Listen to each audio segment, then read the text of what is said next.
чому ми, в принципі, шукаємо підтримку? Ти можеш 40 хвилин в телефоні послухати, як я сьогодні прожила день? Ні, я не можу. Вибачте, до психолога. Чому так важко інколи оцю підтримку отримувати від інших людей? Я дивлюсь на неї, а в неї такі на очах така туга сильна. А я так зрозуміла, що людина просто таким чином привертає до себе увагу. Чому так трапилось? Я цього не заслуговую. Я взагалі народжена для того, щоб бути щасливою. Чому трапилось це саме зі мною? Підтримка для мене це про відчуття в моменті.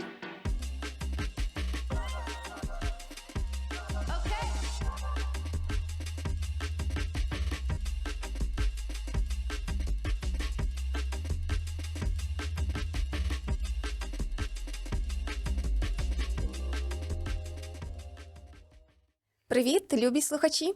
З вами подкаст Big Lil Sis. А отже, сестри знову в ефірі.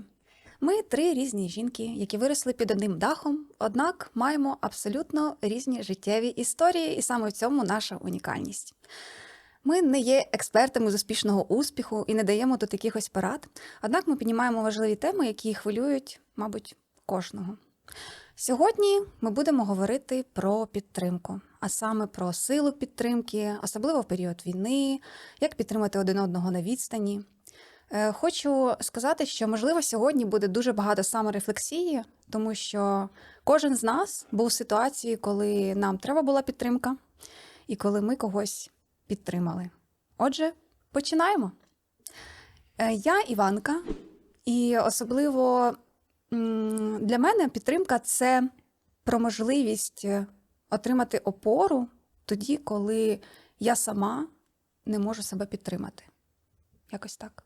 Я Аня, і мене підтримати дуже складно. І я завжди вважала, що закриваю для ближніх питання підтримки. І коли я цього потребую, я теж її отримую, але тільки від близьких людей. Привіт, мене звати Ксенія. Тема сьогоднішнього подкасту мені видається не тільки цікавою, але дуже глибокою. Насправді для мене підтримка – це дорівнює любов до людини. Давайте поговоримо про це, і я сподіваюся, що ця тема відгукнеться у багатьох людей, особливо зараз. Тож давайте, можливо, почнемо спочатку. Отже, підтримка. Що для вас підтримка? І, можливо, ви поділитесь якоюсь історією свого життя, коли ви відчули підтримку. Так, я хочу почати з історії про те, що в мене був певний досвід пошуку своїх людей, і я постійно цим займалась. З самого початку свого розвитку, я б так сказала, я насичувала свій простір людьми, була дуже відкритою, прям дуже сильно допускала їх до себе. І потім життя і обставини якось цих людей фільтрували. І дуже-дуже багато років пройшло з моменту, коли я задалась цією ціллю, а це був пошук своїх людей, пошук підтримки, пошук забезпечення своєї такої потреби в спілкуванні, закриття певних своїх потреб, розділити щось. І зараз я вже аналізую, що в мене є певне коло людей, які мене підтримують, і я їм надаю цю підтримку також, і це дуже взаємно.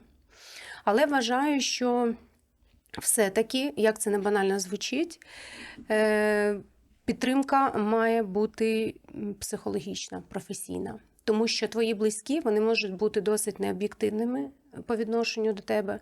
Вони тебе люблять, вони можуть тобі говорити ті речі, які ти хочеш почути. А насправді тільки психолог якісно і професійно може підтримати.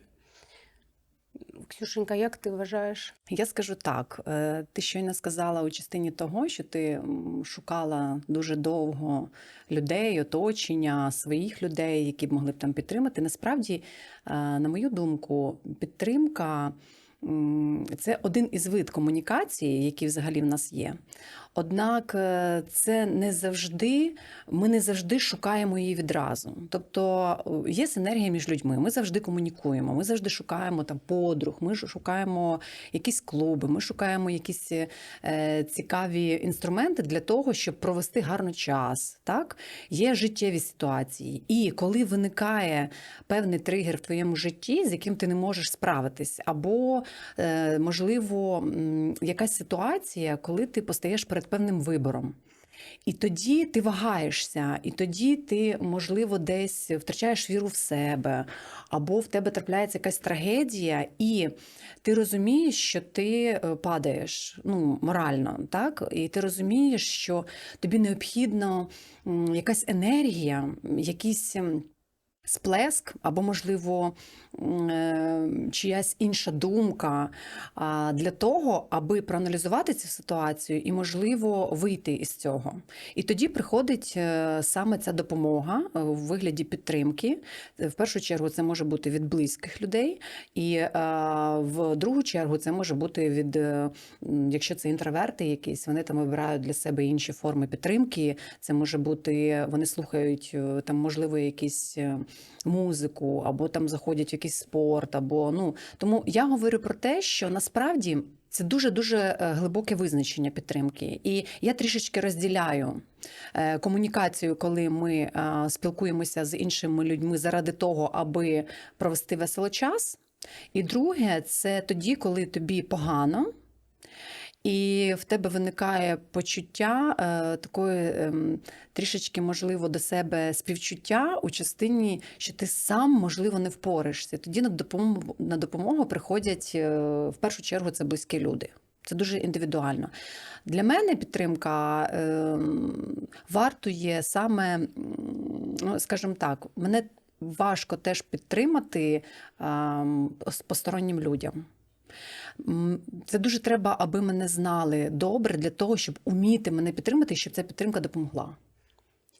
До речі, ви дуже круто підмічаєте зараз про те, ви говорите про близьких людей, і я б хотіла, можливо, трошки уточнити, що дійсно існують різні форми підтримки.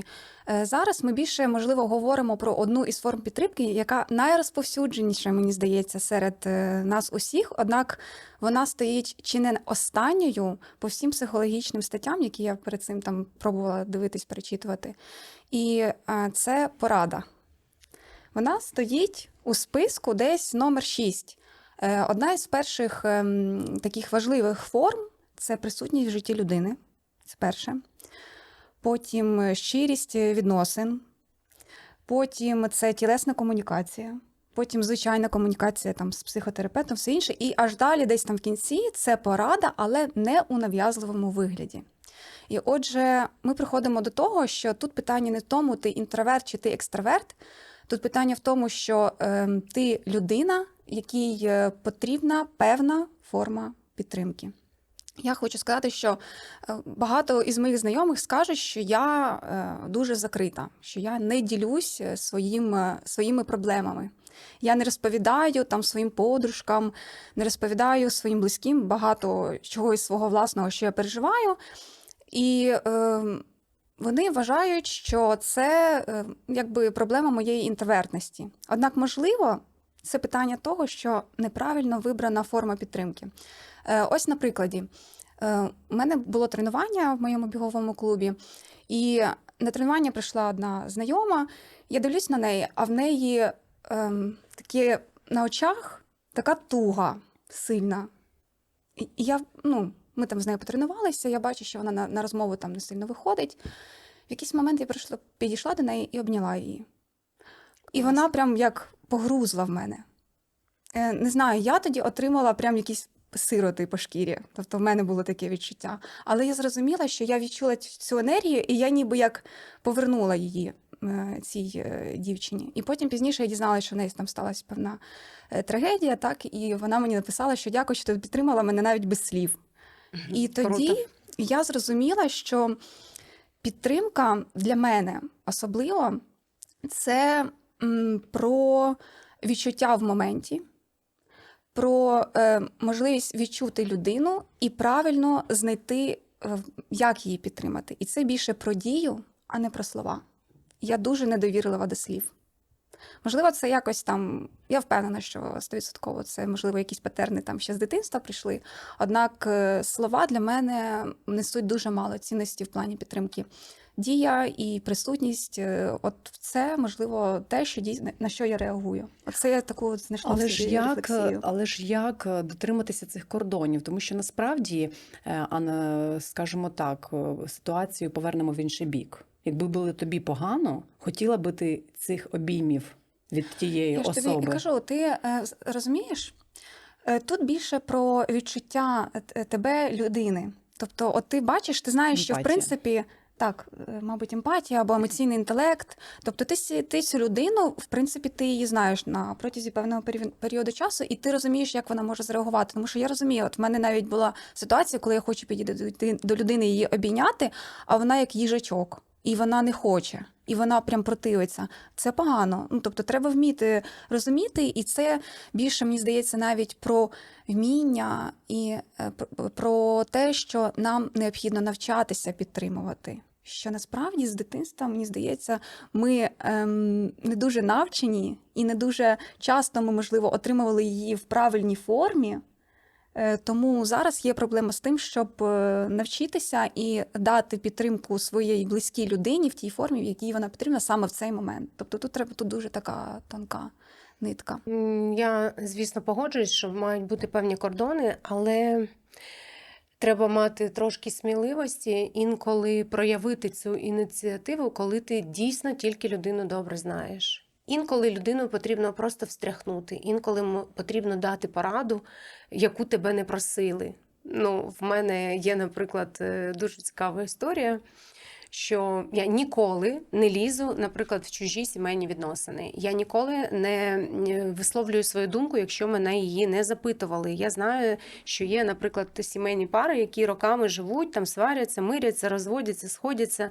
І в мене є така от дистанція, що я не коментую, тому що я можу дружити із чоловіком, і з дружиною, а потім вони знову посварились, знову помирились, і потім вже всі винуваті. Ну, в общем, я не лізу ніколи в це.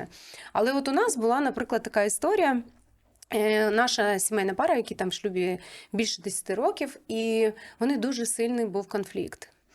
І моя подружка приїхала в шоці, вона там очікувала, а чоловік її просто не брав слухавку. В нього була дуже глибока депресія, і він взагалі не виходив на зв'язок, просто морозився.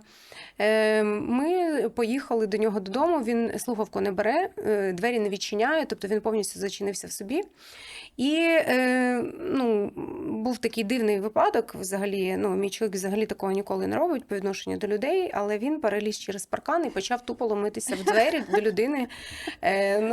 Я стою в шоці, я думаю, я б, мабуть, такого не зробила, але, як показало потім, час, який пройшов, це був класний кейс, тому що ми його витягнули, він такий, як Будулай. В общем, відчинив двері, був в шоці, ми його просто насильно забрали. Так, перейшли ми кордони цих людей, так, ми перейшли. Взяли на себе ініціативу неочікувано, так. Це правильно? Думаю, не дуже. Якби хтось зробив по відношенню таке до мене, я б, мабуть, не дуже класно відреагувала. Це окей? Ні, це не окей, але це дало результат. Люди вийшли дуже з глибокої кризи тоді. І ми приїхали до нас, ми сіли і майже там всю ніч проговорили, просто чесно, відкрито про відносини. Люди зняли таким чином свій стрес. Це така ситуація, одна там на тисячі, але це спрацювало. І вони сказали нам тоді слова «Дякую, що ви підтримали». Тобто це, я говорю про те, що інколи потрібно, якщо ти відчуваєш людину і ти думаєш, що це може спрацювати, можливо, проявити цю ініціативу. Так от у мене було. Я хочу сказати про те, що ви дуже добре знаєте цих людей. Так. І як мені не зраджує пам'ять, то це дуже хороший друг ще з дитинства твого чоловіка. Да. І я зараз про це. Ми можемо йти на такі кроки, я вас запевняю, тільки у тому випадку, коли ми дуже добре знаємо людину. Я зараз не говорю про цей виняток, про твої обійми з дівчинкою. Ти просто відчула в момент, і ти розуміла, що навіть коли вона тебе відштовхне, для тебе це, ти спробувала, так? ти перейшла деякі кордони, але це не було так глибоко. Ти не лізла через паркани, ти б не полізла в даному випадку. А Хто я знав, кажу, хто знав. хто знає. А я кажу про те, що ти просто знаєш. І я теж підтримую цю думку з розрахунку того, що підтримка у даному випадку і перехід кордону можливий тоді, коли ти дуже добре знаєш цю людину. Да.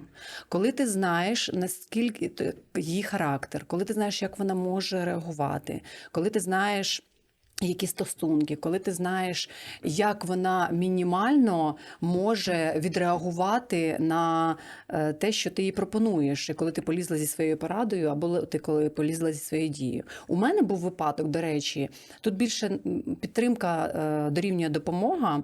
Коли я ще була у декретній відпустці, в мене дитині було тоді на той момент, можливо, 5 місяців. Тобто я ще кормила як мама. І приїхали гості.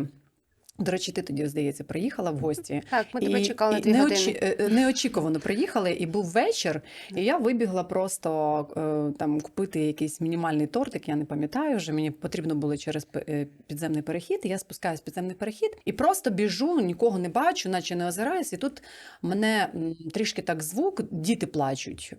Я повертаюсь, тоді, можливо, у мене був такий підвищений тригер стосовно того, що я була в декретній відпустці, діти. Мама, Я гормони обертаюсь і бачу, стоїть жінка дуже нормально одягнена, ну, доглянута, скажімо так, і тримає за руку з обох боків 2 діток. А дітям, ну, насправді, до 5 років. Знаєте, такі 2 сопільки висить, один сидить, хлопчик плаче, інша дівчинка, і вони плачуть. І мама, і трясуть її руку. І я повертаюсь, і в мене, знаєте, така картинка, так іде таке, наче заторможення, як ото в фільмах буває, показує сповільнена зйомка, що проходять повз маса людей, ніхто абсолютно не звертає увагу на цю жінку. І всі ідуть своїми проблемами, своїми якимись роздумами. А мене тригернуло. І я така підходжу до цієї жінки і кажу: добрий день, і починаю з нею спілкуватися, але це був монолог.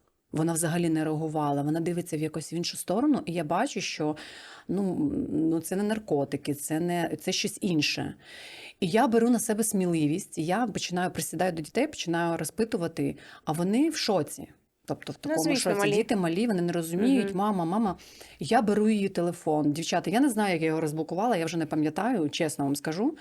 І я набираю мама, там набираю телефон, і з іншої сторони слухавку бере її мама, слава Богу, і вона каже: ми шукаємо зараз нашу дочку, тому що вона посварилася зі своїм чоловіком, і, здається, вона напилася якихось там ліків від стресу. Де вона, що вона? І я кажу: ми там-то, там-то. І вона каже: вона зараз не має можливості, ми не можемо, як її забрати, можливо, швидку.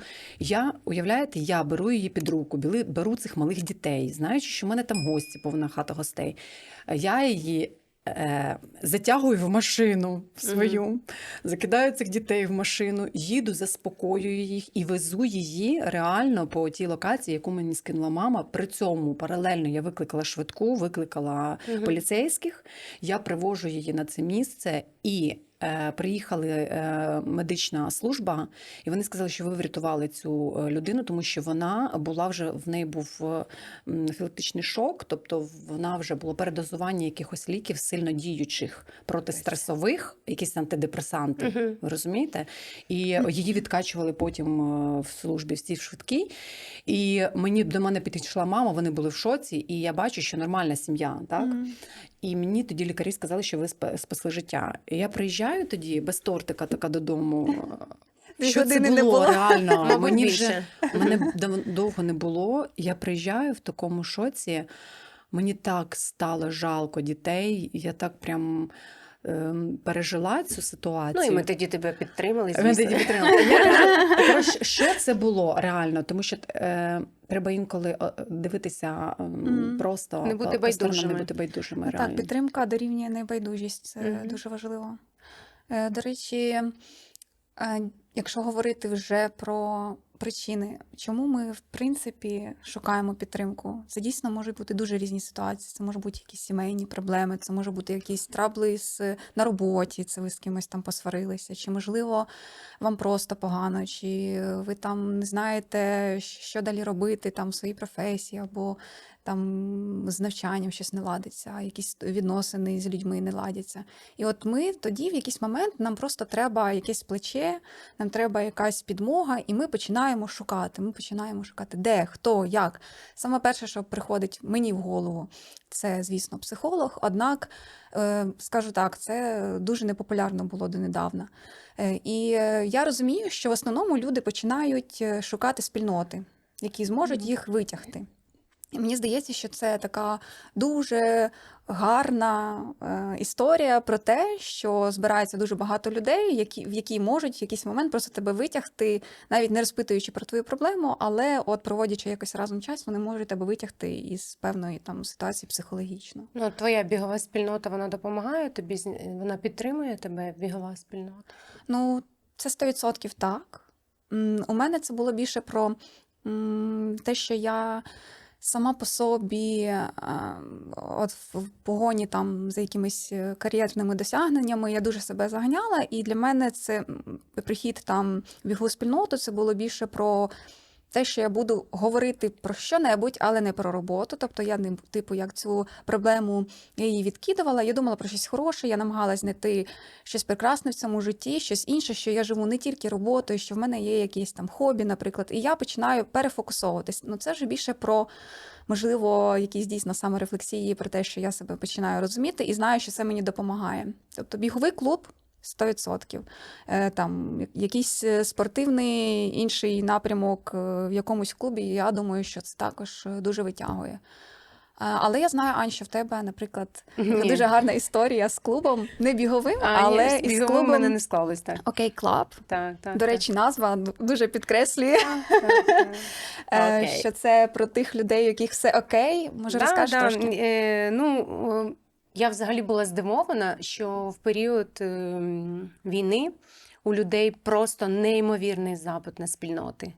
Я завсігдатай клубів, бізнес-клубів, в мене їх було декілька, і я познайомилась з прекрасною дівчиною, зараз моїм партнером, вона теж моя підтримка. І ми вирішили зробити щось таке на кшталт, проводити найкращим чином своє життя, незважаючи на обставини. Створили абсолютно некомерційний проєкт «Окей Клаб», де все починалося спочатку просто з посиденьок з дівчатами з однаковими якимись там спільними інтересами там в ресторанчику там раз на тиждень. Моя подруга надихнула мене на таку ідею. І говорить, а що ти, створіть там клуб, вона не може там по своїй професії цим займатися. І я так давно про це міркувала, і якось воно виросло в таку ідею. От. І насправді я настільки була шокована, який неймовірний запит. Скільки багато людей хоче просто прийти, провести нормальний час, не розказувати там всі свої болі, проблеми, кого, як, там, що там. Абсолютно лайтово і класно побути в цій атмосфері. І ми почали робити такі івенти, там зустріч з психологом, зустріч з астрологом, з сексологом, ходити на екскурсії, кататися на сапах і просто класно проводити час. І ми собі пообіцяли, що ми не будемо напрягатися в цьому питанні, ми не будемо там накручувати, там робити з цього якийсь там мегапроект, а просто робити для себе. І воно вдалося. І я дивлюся, як дівчата до нас навіть приїжджають із інших міст, як ми підтримуємо, при тому, що я, чесно скажу, не завжди можу проявляти емоції, підтримки до інших людей, яких я не знаю. Але це дуже, насправді, зараз круто працює, і це моя така особиста психотерапія. І я вважаю, що в клубах неважливо, от погано тобі там дуже, ти відчуваєш, що тобі треба кудись іти, розвиватися, шукати однодумців, просто треба спробувати декілька клубів, просто кудись сходити. Можливо, таким чином людина закриє цю свою потребу, заспокоїться, спробує щось нове і просто розслабиться. Тому що нам всім зараз, я вважаю, всіх кукуха трошки з'їхала, менталка не в порядку. Якщо немає грошей на психолога, треба йти в клуби. Я так вважаю. Взагалі, мені здається, зараз трішки, можливо, скажу у частині там гендерної якоїсь нерівності і так далі, Да. але насправді нам, жінкам, трішечки легше, мені здається, в цьому плані, тому що у нас є подруги. Послухай, це моя думка. Мужчини Я хочу сказати, можливо, але між дівчатами є особливий зв'язок емоційності. І нехай вибачать мені наші шановні чоловіки, але у жінок дуже сильно розвинений емоційний інтелект і дуже велика емоційність. Нам необхідно розділити якісь свої моменти завжди з кимось. Це може бути сестра, це може бути подруга, це може бути близька якась людина, але ми маємо проговорити ситуацію. Ми маємо трішечки інколи переливати з пустого в порожнє. Не всі також. Ну, я не тобі всі. хочу сказати, що в моєму оточенні дуже мало дівчат, дуже мало жінок, які б не використовували це. Тобто оця комунікація, синергія між жінками, ну, в тому числі, там, можливо, це може бути друг, там, чоловік. Я кажу про те, що все одно обмін інформацією, обмін якимись історіями, обмін життєвим досвідом, воно нам трішечки допомагає в якості психологічної підтримки. Але я ще хочу заакцентувати увагу, дівчата, насправді підтримка інколи для нас і для мене, і я знаю, що у вас теж така думка, вона інколи сприймається як слабкість. Да, є Тобто таке. це є така тема в частині того, що все-таки ти не хочеш бути жертвою, ти не хочеш жалітися, ти не хочеш... Чому так важко інколи оцю підтримку отримувати від інших людей? Ти інколи думаєш, ну це твоє життя, ти маєш взяти руки і відповідальність в своє життя. От в тебе є якась проблема, ну ти вирішуєш її сам. І коли лізуть з цією підтримкою, ти такий, ну я в цьому, мені це не потрібно. Ну, відстаньте від мене, будь ласка, тому що я абсолютно самодостатня, доросла жінка, я беру відповідальність за себе, все сама, така вся незалежна. Але насправді, чому ми інколи сприймаємо це як слабкість? Чому ми інколи дуже сильно зациклюємося на тому, що це може бути нашою якоюсь такою вразливістю? Ти знаєш, я також про це думала. І я нещодавно також слухала одну дівчинку, вона розповідала подкаст із його-терапевткою. І вона розповідала таку історію з дитинства, що коли вона їздила до бабусі, то вона її дуже часто била, якщо вона щось зробить не так.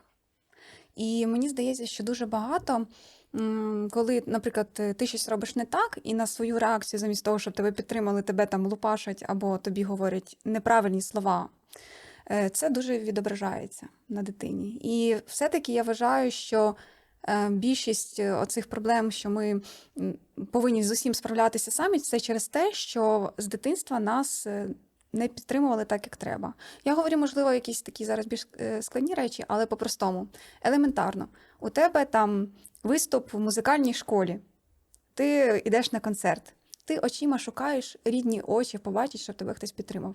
Не зможе прийти тато, не зможе прийти мама, вони на роботі. Проходить один концерт, приходить там інший концерт, і це відбувається, наприклад, постійно. Це, як знаєте, як капелька, капелька, капелька, і ти такий хоп, ну, значить, в принципі, мені це не треба, я сама справляюсь. Я сама, і тебе це виховує. Тебе це виховує не отримувати підтримку, це нормально. І мені здається, що можливо, через те, що з дитинства у нас такі ситуації трапляється дуже багато, це, я говорю, це елементарно може бути у когось там якийсь виступ, хтось із батьків не прийшов на виступ, або там в якийсь момент там замість того, коли ти щось зробив не так, тебе не побили, а тобі сказали, нічого, не переживай, ти там розбив вазу, не переживай, все нормально, купимо якусь іншу вазу. Тобто це от такі маленькі клаптики, які з дитинства нам говорили, що от ти підтримки не чекай, ти повинен з усім справлятися сам. Мені здається, що можливо це про це. Я не погоджуюсь. Дивись, у нас, наприклад, в сім'ї, мені так здається, навіть зі сторони мами, була не то, що максимальна підтримка, а це було просто фанатична підтримка. І її підтримка була в тому, що вона мені довіряла. Може, просто так склалися обставини, що не було іншого виходу. Після 9-го вже поїхала довіриться. на І, навчання. до речі, ти говориш, можливо, там в тебе є досвід якийсь, або ти про когось говориш, які там шукають очима там рідну людину. У мене взагалі не було цього запиту. Бачиш, так. І ми от в сім'ї, різні. можливо, це були різні Мгм. періоди, різні часи.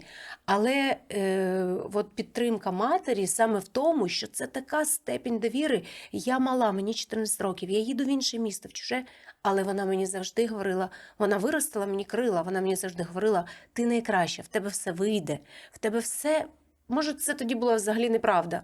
Але оця підтримка, вона з мене зліпила цю особистість. І я взагалі з приводу справлятись сама і з приводу слабкості. Я тільки зараз зрозуміла, що бути слабкою, уязвімою, як буде українському, Вразливою. вразливою, це така розкіш. Це розкіш, і такий це, до речі, кайф. це сила жінки, бути Про довіру. слабкою. Це світу. про довіру, Так. це про те, що ти відкрита, це про те, що так, інші люди, які тебе люблять, вони можуть тобі допомогти. Не треба ходити з залізобетонною такою позицією, типу я все знаю, я все можу, я все вирішу, а ти такий, тобі взагалі ласти. І ти прийми цю допомогу. І мені здається, що тут це там very sensitive, і ти ці вібрації маєш відчувати. Тобто в кожному періоді там дорослішання людини є певні періоди життя, коли ти аналізуєш, в тебе був якийсь там досвід, ти аналізуєш, і ти вже в інший етап ідеш іншою людиною. От як і з нами. Ну, це бачиш, вона тебе трапляється. щитала, вона зрозуміла, що Так, тобі Тобі це не потрібно. потрібно. Ну так, Так. тобто це про те, що правильний Про підхід, те, що форму. різні. Да. Мгм. Да. Ну, я хочу додати те, що в школі я приймала участь в сотнях конкурсах по вокалу. Мгм. В мене були дуже багато концертів. Ти був В продюсер мене Валентин. А в мене був продюсер Валентин. Тобто в мене була мама, яка на той Так, час займала не маленькі посади в державній службі. Мгм. І заступником начальника була вона. І кожен концерт Мгм. вона підтримувала, кожний концерт вона була присутня. Я пам'ятаю, як вона між цими перевірками, ревізор, Мгм. як вона між цими перевірками прибігала до мене на концерт, як вона висиджувала, як вона допомагала, як ми їздили по іншим містам на конкурси. Вона завжди мене підтримувала, вона завжди мене одягала, вона завжди розповідала, навіть якщо в мене був якийсь фейл, вона завжди казала: Ксюша, не засмучуйся, нічого страшного, ти прийняла участь. Такої колосальної підтримки, як була підтримка моєї мами на кожному концерті. Більше того, я пам'ятаю, коли мені потрібно було щось в школі, я щось забула, або в мене там були якісь термінові виступи, якісь, які ти не очікував. Мама біжить з роботи, кидає ту роботу, там десь передомовляється. І вона ж була не за кермом, тоді машини в неї не було. І вона якось знаходила цей час. Я максимально відчула оцю підтримку, завжди вона була, вона мене завжди підтримувала. І я насправді, слава Богу, я не відчула цього браку, дефіциту. Так? І, можливо, це теж дало мені такий піднесення такого впевненості в собі, що я більше і більше, я потім була капітаном команди і баскетбол, і волейбол, і там і багато всього, тому що вона теж дала мені крила. Але Іванка дуже класно підмітила у частині того, чому ми сприймаємо підтримку як слабкість, тому що це іде якась історія від чогось, так?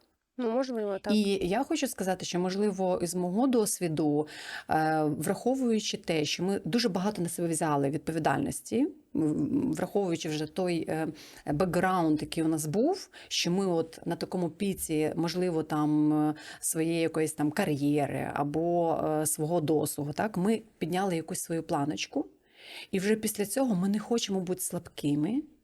Ми не хочемо просити про допомогу напряму. І ми отримуємо, скажімо так, ми намагаємося викарабкатися сама, збиваючи, як та жабка, масло, да, сметанку. І це саме через якісь моменти, десь в певний період часу ми відчуваємо, що це дійсно слабкість, що це вразливість.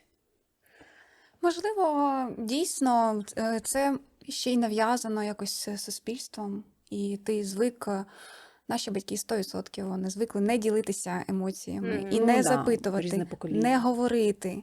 От згадайте, в принципі, проговорювати, коли виник цей тренд. Мабуть, коли я вже випустилась з універу, Так. тільки почалось оце, типу, поговорити з чоловіком про те, що тобі щось не подобається у відносинах. Ти що? Боже, він же ж мене кине, він піде до іншої. Тому це от про можливість відкрити себе, зрозуміти, що тобі не вистачає, що для тебе навіть елементарно та сама підтримка.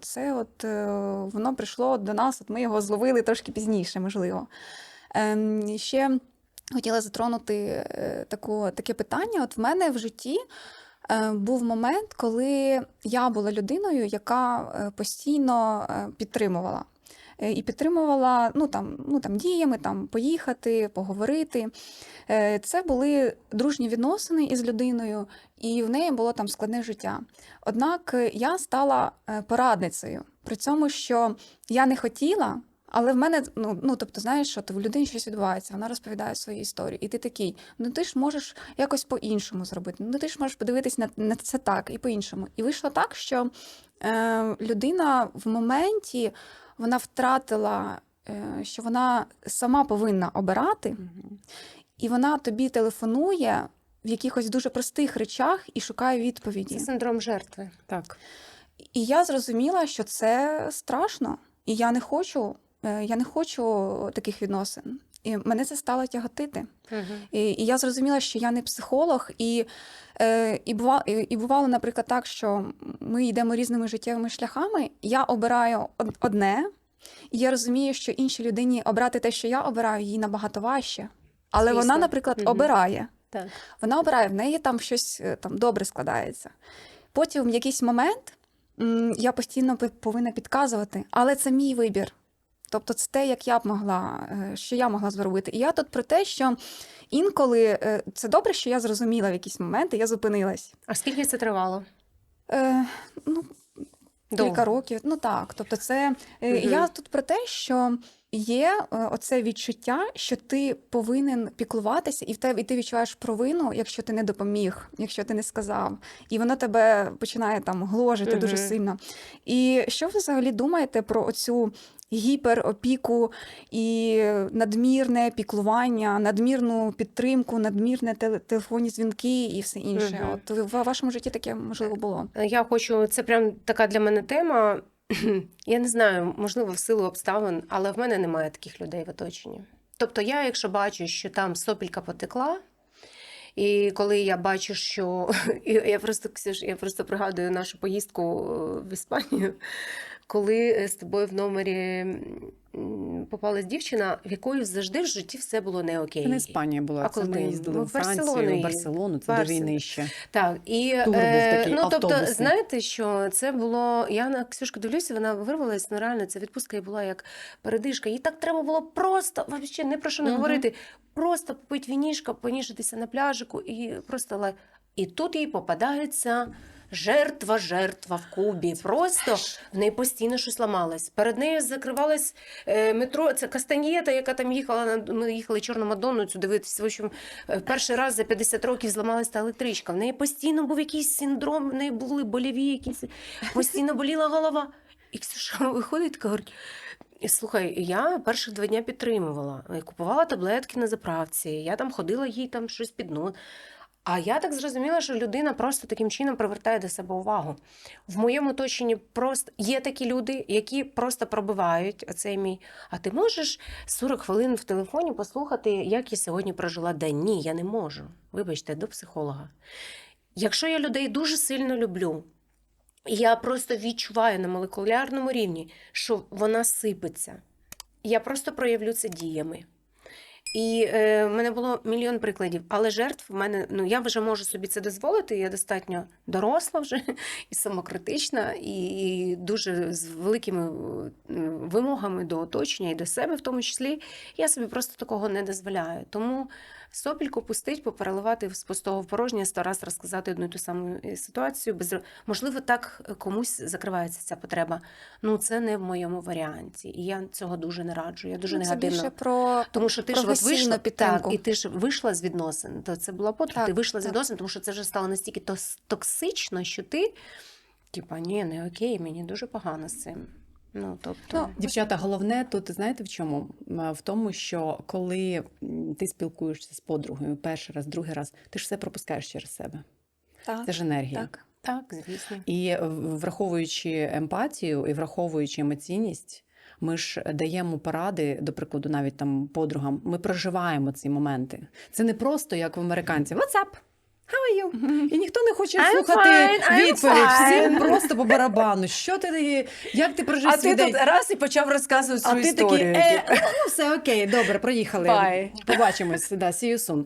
Ну, насправді ти проживаєш ці історії, ти пропускаєш через себе, потім ти починаєш обмірковувати, ага, а як допомогти? І я абсолютно, Аня, з тобою погоджуюсь, що ти можеш допомогти перший раз, ти можеш допомогти другий раз. Але коли вже ти бачиш, що людина має психологічну проблему у частині як Привернення жертви уваги, і так. привернення уваги, так, їй це необхідно, вона хвора. Ти нічого з цим не можеш зробити, тому що ти затягнеш себе в цю воронку. І це недопустимо, не можна. Ми не можемо за людину прожити її життя. Тому що насправді навіть близькі, я вас обожаю, люблю, я вас знаю просто. А що, якщо я Але пожалуюсь? насправді мені інколи теж дуже важко знайти слова або зробити якусь певну дію для того, щоб зрозуміти, а як правильно це зробити, розумієте? Тому тут ми не можемо бути психологами вічно. І насправді всі люди селфіш, всі люди егоїсти в якому плані? Ми все одно живемо в двосторонньому русі. І ми завжди хочемо фідбеку. І коли навкруги мене будуть всі тільки плакати, розказувати, як все погано, і допоможи. Ну, вибачте, мать Тереза, слава Богу, була така жінка, яка віддавала себе на благо іншим, але насправді це шлях в нікуди. І Да. ти розумієш, що в тебе є свої плани, в тебе є своє життя, і в кінців це вибір твій, це ти не проживаєш за ту людину її життя. Ти не можеш, ти її до кінця 100% не зрозумієш. Абсолютно. І Тобто ми не треба, можемо- значить, цього просити від людей. Просто питання в тому, що, можливо, в цих випадках необхідно цій людині, так як ти її любиш, ти ж не можеш сказати, все, закриваємо лавочку, я тобі завтра вже поради Чому не даю. можна? Ну, це ти мені можеш сказати, або ти, да, але, до прикладу, подруга. Але насправді, можливо, допомогти цій людині у частині підсвітити їй, що їй треба допомога. І Професійна, не так. давати їй поради, як і вирішити ту чи іншу ситуацію, а сфокусувати її бачення. Можливо, вона сама не розуміє, що вона жертва. І це, до речі, це просто хвороба. Ну, людина, коли я один час, коли в мене помер чоловік, і в мене був той момент півроку, я дуже сильно себе жаліла, залишившись Ну, ти двома ніколи не була малолітніми жертвою. дітьми, але я ледь-ледь. Угу. От я вже відчувала, тоді, до речі, ваша підтримка. Ну, ви мене просто так витягнули з барки, і я тоді, в силу того, що я є емпатична і емоційна людина, але я це відчула, що я вже так падаю, і тільки я зможу себе просто поставити на ноги. У мене 2 дітей, я мушу це зробити. І я взяла відповідальність за своє життя і почала абсолютно по-другому дивитися на речі. Завдяки вам теж підтримка була. Але ось ця межа, коли ти вже стаєш жертвою, і коли ти на весь світ злий. Чому так трапилось? Я цього не заслуговую. Я взагалі народжена для того, щоб бути щасливою. Чому трапилось це саме зі мною? І ти починаєш себе настільки жаліти, ти починаєш шукати виправдання. Але ніхто не допоможе тобі, окрім тебе самої. І, можливо, для такої людини потрібно просто так зробити, типу, хоп, підсвітити, а тобі треба допомога. І питання в тому, прийме ця людина допомогу від іншої людини чи ні. Це вже її вибір. Ми не відповідальні за це. 100% згадали таку тему. І сьогодні такий день. Тому Так. ви знаєте, я хочу поділитися досвідом. Ти говориш, що ти почала відловлювати оці моменти, коли ти почала розуміти, що зі мною щось не те. Я повинна щось зробити. Як я сама собі допомогла? Я почала вести щоденник.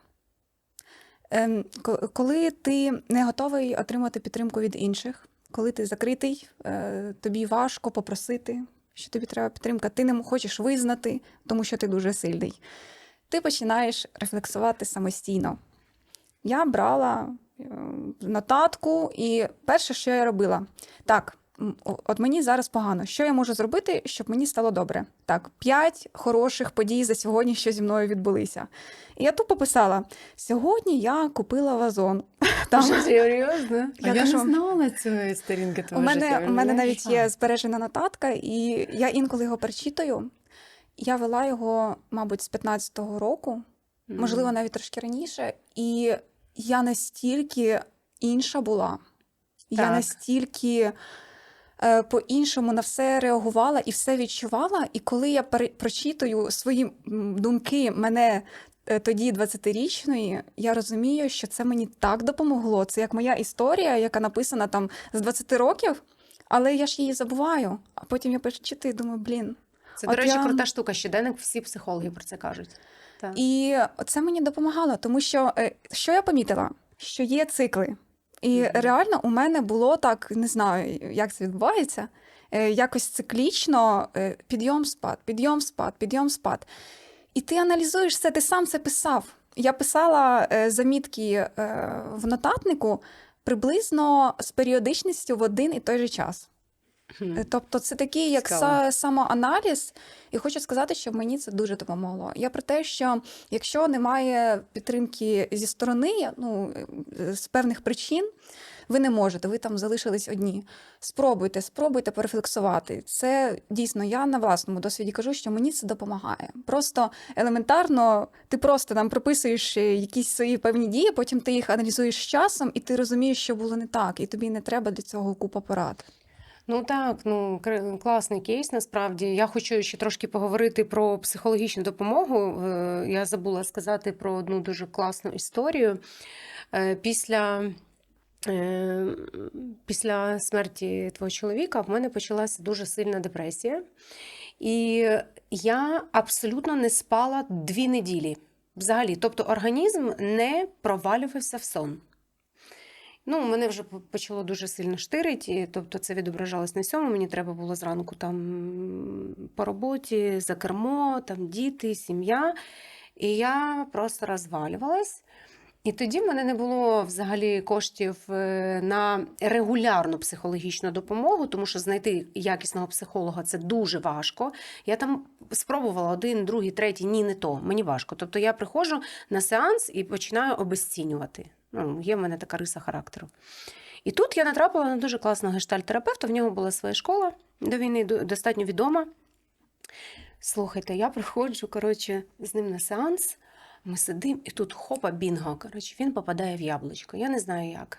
Я сиджу, і я розумію, що це тупо моя людина. Нарешті, скільки місяців пошуку, я сиджу, і він мене розуміє, він просто ловить мій погляд, він все абсолютно розуміє.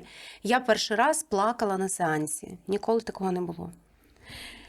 І все, класно, він мені так підходить.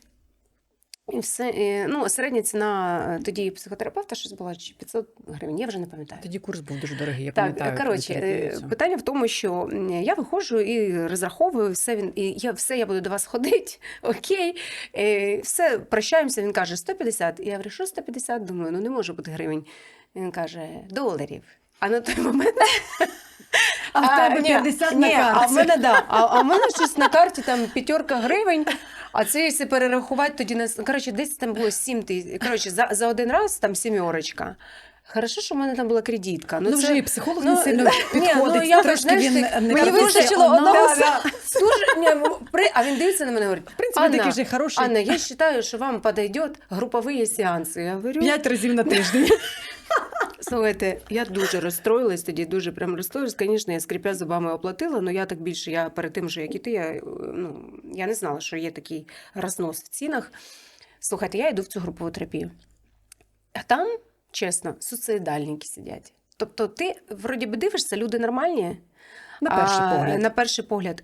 А він з тобою говорить, а потім іде і випригає в окно. Або сидить людина, яка страждала від фізичного насилля батька, і в нього як захисна реакція, він не відчуває холоду. Або там хтось, батьків посадили в тюрму, і дуже багата родина, і вона 3 рази неудачно хотіла закінчити своє життя самогубством. Я така сиджу, Типа не з тої історії, що Боже, вони всі психи, в мене ще плюс-мінус, типа норм. Я тільки не сплю 2 тижні, типа, я нормально. Ну, взагалі так не можна. Але я зрозуміла, що психіка і підтримка твоя – це просто базові твої потреби. Приводити кукуху в порядок ти просто маєш, як ходити в спортзал, як чистити зуби. Да? Тобто, і не треба це обіцінювати. Навіть до сих пір, вже скільки в нас психологічної допомоги, а скільки в нас буде після війни і зараз. Це просто тотальна масова проблема суспільства, що люди не звертаються за порадою до психолога. Слухайте, я походила на цю групову терапію, в нас були дуже цікаві такі практичні заняття, типу ти зав'язуєш очі пов'язкою, і ти йдеш під ручку з людиною, це вміння довіряти. Під ручку з людиною ти відчуваєш, яку ти не знаєш, запахи, ви йдете на дорогу, а думаю, може він зараз на дорогу вийде, на зіб'є машина. Були такі практики, і мені дуже-дуже допомогло. Тому я, звісно, всім раджу, хто має от такі проблеми, не тягнути, тому що це може дуже погано закінчитися. Дівчата, я хочу вам сказати, що дивіться, чому своєму фізичному стану, фізичному здоров'ю ми приділяємо увагу. Ми ж ходимо до гінеколога, стоматолога, ми ходимо до гастроентеролога, ми ходимо до масажиста, ми ходимо до косметолога, ми ходимо до перукаря. Просто дорого психолог. Хвилинку. А, зайчик, а не дорого ходити манікюри, зачіски, косметологи? Це не дорого? Чому ми так мало і так нехтуємо нашому ментальному здоров'ю, приділяємо цьому увагу ментальному здоров'ю, якщо ми приділяємо дуже багато питань фізичному? Насправді вчені, вони ж до сих пір, наш мозок абсолютно не досліджений на 100%. Тільки на 10% мозок. Скільки є випадків, коли люди просто виліковувалися від останньої стадії раку, там емоційно, ці йоги, тантрики і так далі. Наскільки це в нас все в голові? І багато є прикладів того, що болячки інколи приходять, навіть людина абсолютно здорова. Так? Тому психологічна допомога – це просто must have. І, до речі, ми просто, знаєте, у нас в Україні вже нас доганяє. В Америці і в Європі вони вже давно, це вже, я думаю, що років так 30 тому назад, може, коли я ще навіть тільки народилася, я думаю, що там уже був сімейний психолог, це як у нас сімейний лікар. Розумієте? Вони без сімейного психолога взагалі нікуди не виходять, нічого не роблять, тому що насправді це ментальне здоров'я. Мені здається, що це трошки інша історія, тому що враховуючи, що у нас зараз іде період війни, що ми дійсно зараз всі дуже сильно травмовані, і дійсно більшість людей вона потребує цієї психологічної і професійної терапії, не просто посидіти за столом і обговорити, порадити щось. Тому дійсно я ніколи не була у психолога. Але я щиро переконана, що кожен має сходити до психолога. Я не була ніколи, але щиро переконана.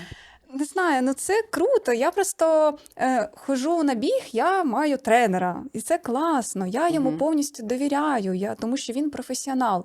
І так само з мозком. Тобто, якщо я дійсно розумію, що я не можу справитись, і якщо в мене буде така ситуація, і всі мої методи, які я вам там перечислила, вони мені не допоможуть, я впевнена, що я піду до психолога. А у мене питання. Те, що ти пейсмейкер, це підтримка чи це пошук підтримки? Мені здається, це 2 в 1. 100%, тому що для мене... Я не розумію, як ти можеш вибігати. Пейсмейкери, по-перше, для наших слухачів або глядачів в двох словах розкажи, що таке пейсмейкер. Це людина на бігових стартах, яка задає певний темп групці людей, які приходять на цей забіг. Вони хочуть прибігти на певний час свою дистанцію, і ти задаєш їм пейс. Тому називають тебе пейсмейкером. Капчогі, скільки було пейсмейкерів? 5-6? Не знаю, у нього там ціла команда, мабуть, 20 людей, і їм дуже багато платять, а у нас це волонтерська діяльність. Тому для мене це на період повномасштабки це було, по-перше, для мене підтримка, тому що я відчуваю полегшення, коли я допомагаю людям. Я знайшла якусь свою маленьку соціальну роль. Хай це не багато людей, але ця соціальна роль, вона була. Що стосується інших людей, коли я, наприклад, отримую смс-ки, блін, ви так класно підтримали, ви там. А я просто як квочка, я вам кажу, я як там водичку попили, там поїли, розслабили плечі. Тобто, знаєш, ти біжиш і ти то копошишся за ними, і ти їх типу підтримуєш, або там на останньому кілометрі ти там кажеш, все, зібралися, співаємо, Ще ой, у трошки, лузі червона ще трошки. калина. І це дійсно допомагає людям. Тому я кажу, це як з двох сторін. І А мені добре, і їм. Пам'ятаєш, як ми твій перший марафон в Варшаві? Ми ж з Анею туди поїхали. Типу, Це як... теж була підтримка. Була підтримка. Як ми тебе підтримували, як Да, ми це було кричали. дуже Я круто. думаю, що там Україну було чутно просто на Ми всю колись Варшаву. повторимо це Ну, 100%. обов'язково. А питання, ти можеш зійти з дистанції, коли ти пейсмейкер, і, наприклад, зійти з дистанції? В тебе були такі випадки? Загалом завжди на один час, тобто там є групи певні, наприклад, якщо ти біжиш марафон швидше, то ти біжиш в іншій групі. І дають 2 пейсмейкерів, щоб один міг на випадок, якщо йому стане погано, або там відбігти по своїх справах, якщо це там марафон, то ти його заміняєш. Однак бувають випадки, тому що пейсмейкери також люди, ну їм також Ні, може але своїм стати... перфекціонізмом, я думаю, що вона просто впаде отак, буде лізти, але добіжить. Фінішу доповзе. Доповзе. Ну, такого ще, слава Богу, не було, і я реально оцінюю свої можливості, і я біжу не на той пейс, де мені треба помирати. Тобто я обираю такий час, щоб я могла людину провести. Тобто тут треба якби розуміти, що відбувається. І так, зараз такі часи, що маємо підтримувати так, як ми можемо. Ну, да. От. Я хочу ще невеличку статистику. Я нещодавно слухала, що ВОЗ визначило, що кожна третя особа в Україні зараз страждає на посттравматичний синдром. Кожна третя. ПТСР. Так, кожна третя. Тобто 10 мільйонів людей. Це дуже велика цифра. Ви уявляєте взагалі ці цифри? Я дивилася, що лікування від місяця до року може, ну, в залежності від важкості. Від важкості. Просто Так. різної важкості там було написано так. Тобто це може бути там трішечки, а може бути більше. Так, це все дуже страшно, але ми справимось. Що робити? Будемо один одного підтримувати. І, до речі, я дуже вам вдячна. Сьогодні була така глибока розмова. І якісь свої флешбеки із дитинства, якісь свої рефлексії. Все це дуже класно. Я рада, що я могла з вами цим поділитися і побачити в ваших очах підтримку, а не якісь засудження або якусь пораду, якої я не хотіла почути. Інколи ми це можемо Так. в сімейному кругу. Да. Це інколи підбільшує. Але ми про це відкрито говоримо. Насправді ми щасливчики в цьому плані. Ну, насправді це така тема, яку можна обговорювати вічно. Ми ще дуже багато там не встигли поговорити, наприклад, про підтримку під час війни там людей, як правильно їх підтримувати, наприклад, людей, які повернулися. А ми не знаємо насправді. Ти знаєш, І ніхто цього не знає. Я думаю, що це буде ще така мені широка тема для обговорення. Мені шкода, що немає зараз ніяких, мало дуже соціальних Ні, є. проєктів. Є, Є, Ксюш. мало, Аня, мало. Я дуже багато слухаю теж, але соціальних проєктів, які б пояснювали, давали в публічний простір інформацію про те, як підтримати людину, як підтримати наших воїнів, як підтримати героїв і героїнь. Тобто, як підтримати людей, які пережили цей кошмар. Будучи там, сім'ї. У нас мало публічності, політики. мало. І те, що роблять наші деякі журналісти, волонтери, створюють психологічну безкоштовну підтримку, соціальну, мені здається, це все одно мало. Це має бути на державному Мало, рівні. так, але треба шукати. Ну, такі часи, я розумію, дійсно, хотілося б, щоб робили більше. Однак треба шукати просто. І треба розуміти, що ми живемо в такому періоді, коли, на жаль, ми дійсно самі повинні знайти, почитати і зрозуміти. Тому що ми живемо в країні, де більшість людей зараз воює. Тому це наш обов'язок, можливо, в певній мірі, зрозуміти і підтримати, і не нашкодити. Тому давайте розвиватися разом в цьому і шукати. А в даному випадку, я думаю, що треба бути просто більш уважнішими до людей і добрішими. Давайте будемо добрішими. Так. І донатимо, не забуваємо. Так, будемо соціально відповідальними, тому що інакше не може бути. Ну і підтримуємо один одного, так, як завжди. Дякую. І дякую, любі слухачі. До зустрічі!